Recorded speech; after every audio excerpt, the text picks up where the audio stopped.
olen Laura Lehtinen. Olen tämän teoksen taiteilija. Suunnittelun lähtökohtana oli tammikuussa Raasekan koulun oppilaille pitämät työpajat 4- ja 5-luokkalaisille, ja niiden aiheena oli unelmien koulu. Oppilaat mietti silloin, että millainen on hyvä koulu, että millaisia asioita siihen liittyy.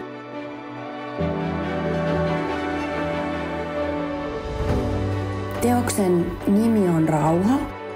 Se tuli oikeastaan siitä, kun oppilaiden kanssa sieltä työpajoissa nousi teemat siihen unelmien kouluun liittyen. Hiljaisuus ja levollisuus ja työrauha. Se, että ketään ei kiusata. Kaikki saisi oppia ja olla omia itseään rauhassa ja tasa-arvoisesti. Ja suunnittelimme yhdessä teosta erilaisilla kuvallisilla ilmaisukeinoilla.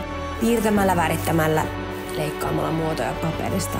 Ja yhdessä me koottiin näistä syntyneistä elementeistä kollaasimaiset maisemat.